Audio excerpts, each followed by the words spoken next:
호주 연구팀이 인도에서 코로나19 바이러스의 돌연 변이를 발견했습니다. 백신 개발에 심각한 지장을 줄 수 있다는 분석이 나옵니다. 베이징에서 박성훈 특파원입니다. 코로나19 바이러스는 울퉁불퉁한 단백질 덩어리로 둘러싸여 있습니다. 단백질 주위에 모처럼 생긴 뾰족한 형상이 돌출되어 있는 걸 스파이크 단백질이라고 부릅니다.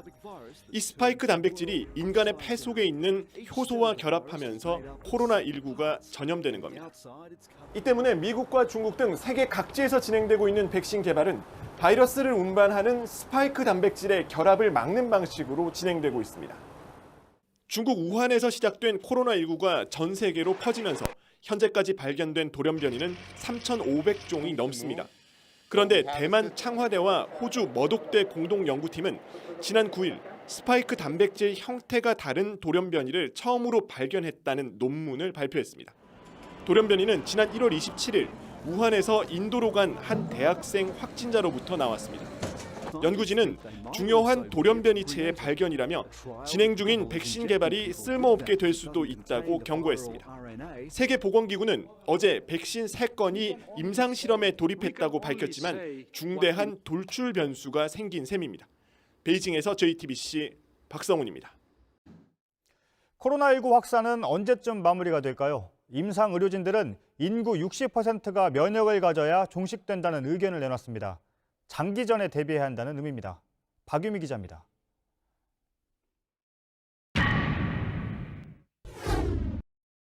실제 환자를 보는 의료진으로 구성된 중앙임상위원회는 개학 연기 등 일시적 사회적 거리 두기로 코로나19가 쉽게 잡히진 않을 것으로 보고 있습니다. 억제 정책의 더 근본적인 한계점은 억제를 풀면 스프링이 다시 튀어오르듯이 유행이 다시 시작될 수 있다는. 코로나19의 재생산 지수, 환자 1명이 감염시키는 인원을 2.5명이라고 보면 인구의 60%가 면역을 갖게 됐을 때 확산을 멈출 수 있다고 했습니다. 그러나 예방접종을 위한 백신이 나오려면 적어도 12개월은 더 있어야 합니다. 장기전에 대비해야 한다는 겁니다. 팬데믹이라는 거는 걸릴 사람은 웬만큼 걸려야 끝나든지 아니면 아주 효과적인 백신이 나와야 유행이 종료가 되는데 아무리 빨라도 이번 가을에는 우리가 효과적인 백신을 만들 수가 없습니다. 위중한 환자 가운데는 20대도 있습니다. 앞서 방역당국은 사이토카인 폭풍과 연관이 있다고 했습니다. 최근 중증 폐렴으로 사망한 17세 소년의 경우에도 코로나19는 아니지만 사이토카인 폭풍을 겪었을 수 있다고 했습니다. 젊은 층에서도 이런 부분들이 나타나는 것들이 보고가 되어 있기 때문에 저희가 이제 유의하게 좀 바라봐야 되는 측면이고요. 좀 이제 주의를 못하는 측면이 있는데 그런 것을 통해서 이제 주변의 다른 사람이나 또 이제 취약한 집단에 더 확산시킬 수 있는. 중앙임상위는 또 감염병 전문 병원을 설치하기 위한 움직임을 서둘러야 한다고 했습니다. JTBC 박유미입니다. 확진자의 추세는 안정세를 이어가고 있지만 복병이 있습니다. 완치 판정을 받은 이후에 바이러스가 다시 확인되는 경우입니다. 지역사회 감염에 뇌관이 될 수 있어 방역당국이 대책을 검토하고 있습니다. 이한주 기자입니다. 현재까지 확인된 재확진 사례는 124명입니다. 퇴원 전 2차례 유전자 검사에서 음성이 나온 뒤에도 바이러스가 검출된 겁니다. 재확진까지 걸린 시간은 평균 14일이었지만 퇴원 뒤 하루 만에 다시 바이러스가 검출된 사람도 2명이나 됩니다. 어제 재확진 판정을 받은 해양수산부 공무원은 1차 검사에선 음성이 나왔지만 2차 검사에서 양성 판정을 받기도 했습니다. 더 큰 문제는 재확진이 빠르게 늘고 있다는 겁니다. 지난 9일 이후 하루 평균 10명꼴입니다. 신규 확진자는 20에서 30명대로 줄었지만 해외 유입과 함께 재확진이 방역의 새로운 복병으로 떠오른 겁니다.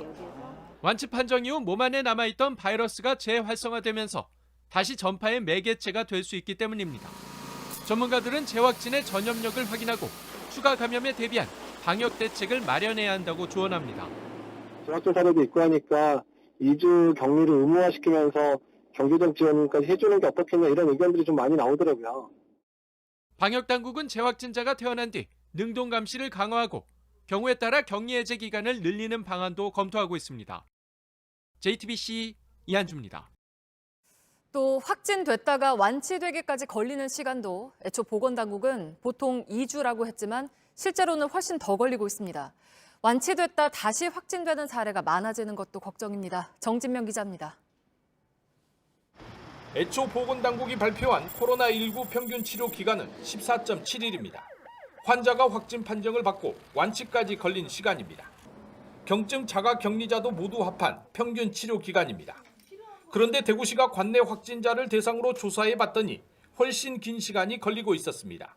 대구시가 조사한 확진자 4,981명의 평균 치료일은 24.8일입니다. 20일에서 29일 걸린 환자가 47%로 가장 많았고 한 달이 넘게 걸린 사람도 26%였습니다. 최초 슈퍼 전파자인 신천지 교인 31번 확진자는 52일째 치료 중입니다. 코로나19에 확진된 사람들이 우리의 한정되어져 있는 의료 자원들을 그만큼 오랫동안 소모시킨다는. 완치 후 재확진된 사례도 많아지고 있습니다. 이미 25명이 재확진된 대구 지역은 관내 완치자 가운데 316명이 다시 발열과 기침 등을 호소하고 있습니다. 보건당국은 이들을 대상으로 다시 코로나19 검사를 진행 중입니다. 경북 봉화 푸른 요양원에서도 오늘 11명이 또 재확진자가 됐습니다. 이곳은 앞서 지난 4일에도 7명이 재확진자가 돼 이 요양원에서만 재확진자가 18명이 됐습니다. 방역당국은 이들의 감염 원인을 찾고 있습니다. JTBC 정진명입니다. 뉴스룸을 이어갑니다. 코로나19의 치료제와 백신 개발에 대한 관심이 커지고 있습니다. 우리 기업들도 앞다퉈 뛰어들면서 관련 주식이 요동치는 등 제약 시장이 들썩이고 있습니다. 먼저 이상화 기자입니다. 치료제와 백신 개발에 들어간 국내 기업은 20여 개에 달합니다. 연구 내용은 다양합니다. 대표적인 게 새로운 후보 물질을 발견하거나 완치된 환자의 혈액을 이용한 방식, 기존에 출시한 의약품에서 효능을 검증하는 약물 재창출 등입니다.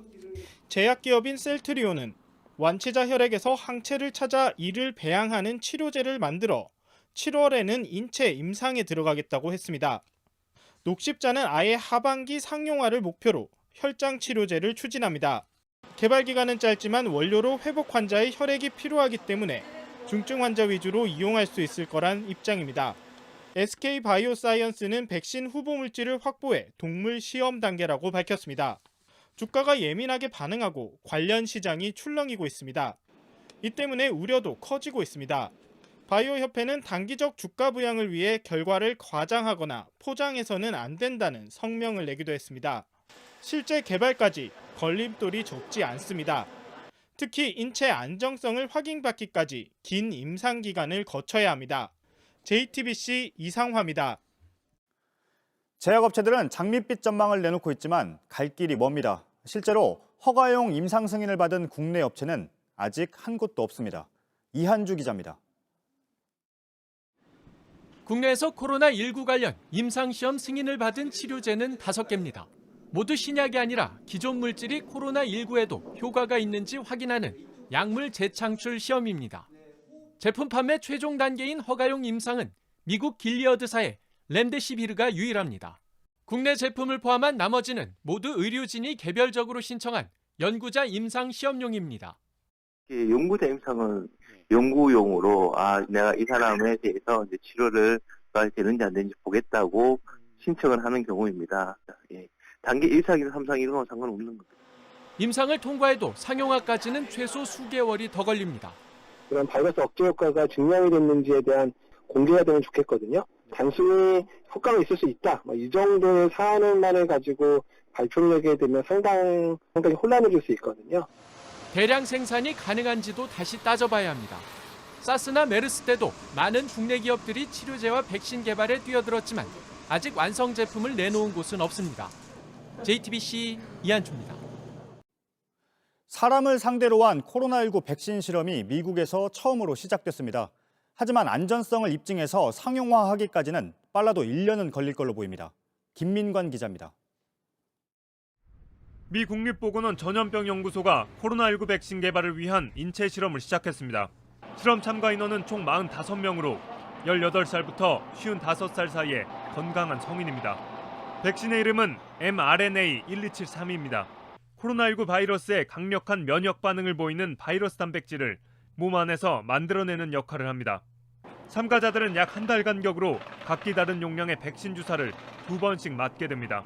실험을 통해 백신의 안정성과 효능 등을 검사하게 됩니다. 실험이 성공하더라도 일반 시민들에게 보급하기까지는 적어도 1년의 시간이 걸릴 것으로 보입니다. 이런 가운데 영국의 한 당국자는 코로나19 대처법으로 예방이 아닌 집단 감염을 검토하겠다고 해 논란이 일고 있습니다. 영국 정부 과학 수석 고문이 코로나19에 걸리면 면역력이 생겨 재감염은 드물다면서 영국 정부는 많은 사람들이 감염돼 집단 전체 저항력이 높아지는 집단 면역을 검토 중이라고 밝힌 겁니다. 하지만 너무나 많은 희생자가 나올 수 있고 한 번 걸리더라도 재발 사례가 나오고 있어 집단 면역은 너무 위험한 대책이라는 비판도 쏟아지고 있습니다. JTBC 김민관입니다.